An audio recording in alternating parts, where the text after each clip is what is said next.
এই মুহূৰ্তত মই কাজিৰঙাবাসীক ধন্যবাদ জনাম।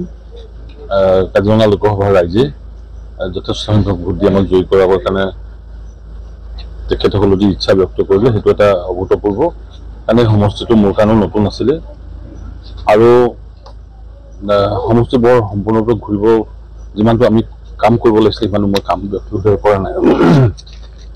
কিন্তু ভাল লগা কথা এইটোৱেই, এই সমষ্টিটোত 6জন আমাৰ বিধায়ক আছে, 3গৰাকী মন্ত্ৰী আছে। অসম গণ পৰিষদৰ আৰু ভাৰতীয় জনতা পাৰ্টিৰ যি এলায়েন্স, সেই এলায়েন্সে আমাক যথেষ্টখিনি সহায় কৰিছে। ৰাইজে সকলো কথা বাদ দি প্ৰধানমন্ত্ৰী নৰেন্দ্ৰ মোদী ডাঙৰীয়াক তৃতীয়বাৰৰ কাৰণে প্ৰধানমন্ত্ৰী বনোৱাৰ যিটো আমি ইচ্ছা ব্যক্ত কৰিছোঁ তাক সন্মতি দিছে, আৰু মুখ্যমন্ত্ৰী হিমন্ত বিশ্ব শৰ্মা ডাঙৰীয়াৰ যি উন্নয়নমূলক কাম আছে তাৰ প্ৰতিও তেখেতসকলে সন্মতি দিছে বুলি মই ভাবিছোঁ। লগতে আমাৰ বিধায়কসকল আৰু মন্ত্ৰী আজি 9গৰাকী বিধায়কে যিখিনি নিৰৱচ্ছিন্নভাৱে কাম কৰিছে তাৰ স্বীকৃতি বুলি মই ভাবিছোঁ।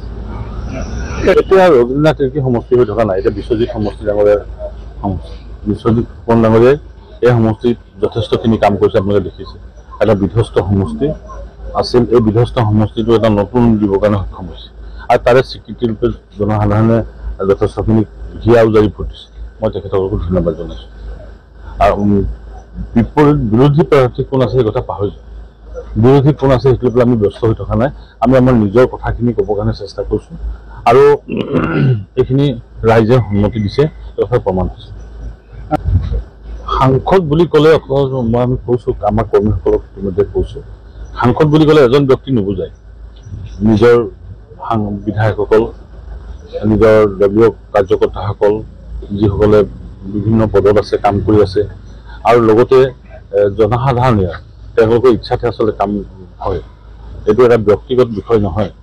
যেনে বিধায়কজনে হয়তো ব্যক্তিগতভাৱে বহু কথা চিন্তা কৰিব পাৰে, সাংসদজনে তেখেতসকলক লৈহে চিন্তা কৰিব লাগে মোৰ মতে। আৰু সেইটো মই ভাবোঁ তেওঁলোকৰ লগত আমি কথা বতৰা ইতিমধ্যে বহু কথা পাতিছোঁ। যেনেকৈ সৰুপথাৰ বিধায়ক বিশ্বজিৎ ফুকন ডাঙৰীয়াৰ লগত আমাৰ নিৰৱচ্ছিন্নভাৱে কথা হৈ আছে, তেনেকৈ আমি ভৱিষ্যত দিনতো সকলোৰে লগত কথা পাতি পৰিকল্পনা যুগত কৰিম। আপুনি এটা কথা ভাবিলে নহ'ব, আৰু ইতিমধ্যে এটা কথা ভাল লগা যে কাজিৰঙা লোকসভাৰ যিসকল বিধায়ক আছে তেখেতসকলে নিজাকে এটা পৰিকল্পনা গ্ৰহণ কৰি সমষ্টিটো কিন্তু উন্নয়নৰ দিশত লৈ গৈছে। যেনেকৈ আপোনাৰ সৰুপথাৰ সমষ্টিৰ বিধায়কে বাট পথৰ পৰা আৰম্ভ কৰি বিভিন্ন ধৰণৰ চিন্তাবিলাক কৈছে। এটা গতানুগতিক বুলি ক'লে ভুল হ'ব, এটা অগতানুগতিক চিন্তাৰে এই সমষ্টিটো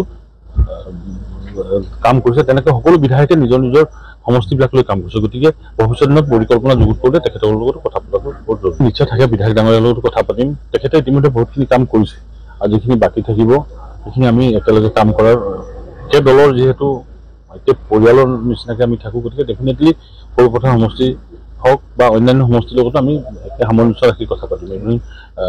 কোনো ধৰণৰ অসুবিধা হ'ব নালাগে। আৰু এতিয়া জনসাধাৰণে ইচ্ছাটোত আমিতো বাধা দিব নোৱাৰোঁ। আপুনি গোটেই ব্যৱস্থাটো জনসাধাৰণে যি কথা চিন্তা কৰে, নিৰ্বাচন সেইটোৱে প্ৰতিফলন। জনসাধাৰণে তেওঁলোকে ভাবিছে যেতিয়া সেই সম্পৰ্কে আৰু নিশ্চিতভাৱে মই মত দিব নালাগে। আৰু মই বহুত দিন যোৰহাট সমষ্টিৰ লগত অকণ সম্পৰ্কও, মই কাজিৰঙাত যিহেতু বহুত সময় ব্যস্ত থাকিলোঁ, গতিকে এটা প্ৰাক্তন সাংসদ হয় নিশ্চিতভাৱে। 5 বছৰ দিন ধৰি সাংসদ বেলেগ আছিলে, গতিকে মই ইমান সোমাবলৈ সময় পোৱা নাছিলোঁ। এই কথাটো এনালাইচিছ কৰিব লাগিব কি কাৰণে এইটো হৈছে। মানুহে আৱেগো প্ৰাধান্য দিয়ে, আৰু জনসাধাৰণৰ ইচ্ছাই সকলো। আমাৰ হাতত থকা হ'লে বেছি ভাল পালোহেঁতেন, কাৰণ কেলৈ আমাৰ একে দলৰ চৰকাৰ সাংসদ থাকিলে কাম যথেষ্ট হয়। আৰু যোৰহাটত এই কথা ঠিক আপোনাৰ সকলোৱে স্বীকাৰ কৰিব যে যোৰহাটত বিগত সময়ছোৱাত যথেষ্ট কাম হৈছে।